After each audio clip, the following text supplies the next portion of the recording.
Welcome.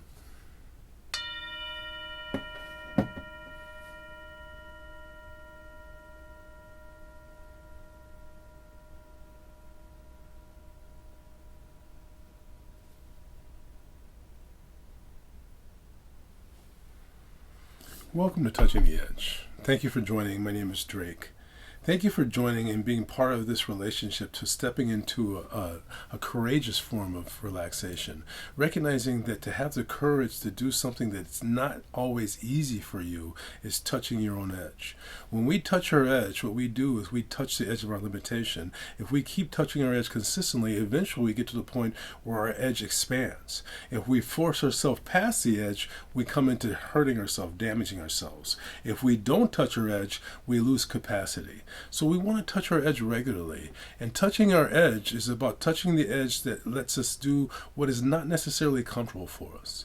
I want to suggest to you that relaxing is actually one of those things that's actually touching our edge. Most of us really don't really relax. Most of us do things to become disassociated from what we're dealing with, or maybe to do something that helps us forget what we're dealing with. But forgetting or disassociating is not the same as relaxing. In fact, it's the exact opposite. When you are actually relaxed, when you are able to let go enough to just be present, you allow whatever is there to be in the space. You don't have to ignore the presence of something to try to pretend with yourself that you're relaxing. So we want to find a way to actually step into this greater presence, a way of saying yes to the entirety.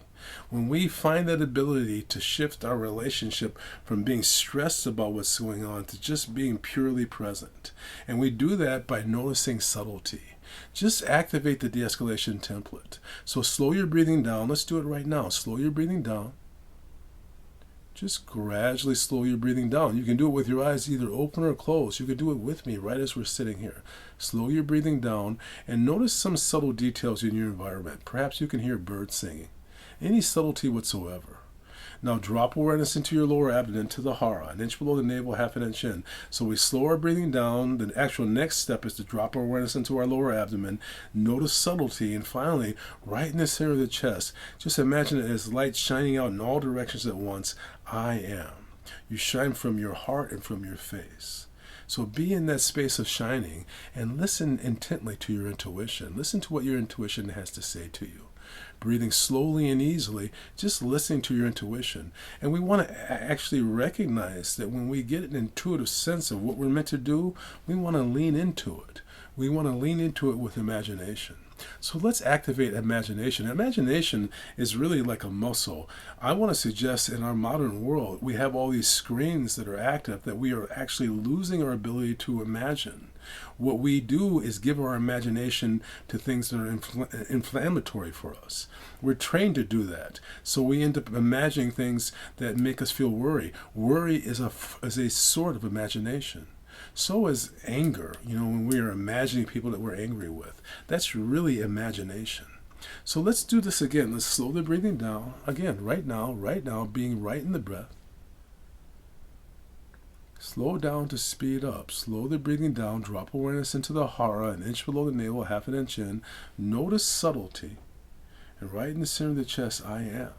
Now this might be easier for you with your eyes closed, but do what feels right to you. So breathing slowly and easily, I'm going to ask you to just activate your imagination. I'm going to ask you just to imagine a big, beautiful apple. Whatever your favorite type of apple is, just imagine it. I'm going to ask you to eat that apple. Just imagine cutting that apple. Just slice the apple or take a big bite according to what feels comfortable for you. Now breathing and just imagining the flavor of the apple, the crunchiness as you chew it, the pulp, the juice. Just be aware of it. Now, I'm just going to ask you now to just be open and present and notice what you just experienced. Were you able to really be in the experience of tasting that apple? What kind of apple did you have? Was it a big red apple? Was it a certain type of apple? What kind of apples do you like?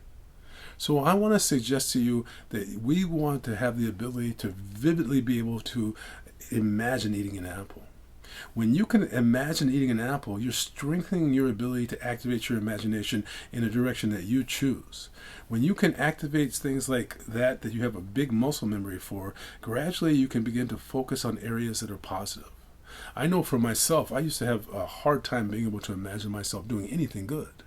So first imagine simple things, and then begin to imagine elements like having a good morning, or having a good day, or maybe the fulfillment of some goal. But begin to activate your imagination on a regular basis, because when you calm yourself and then when you imagine the fulfillment of your goals and dreams, you make the world a better place. So let us know, what are you doing to activate courageous relaxation? How can you create a world that you can relax into? Let us know. Please like these videos. Please let other people know about them. Hit the notifications, and let's build this community together. I'm going to ring the bell. I'm going to ask you to listen carefully. Here we go.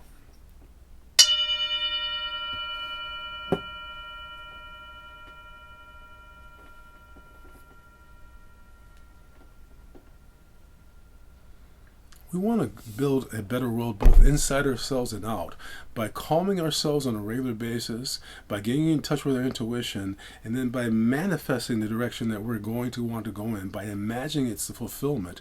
We help to create a better world. Thank you so much for joining, and I will see you again soon.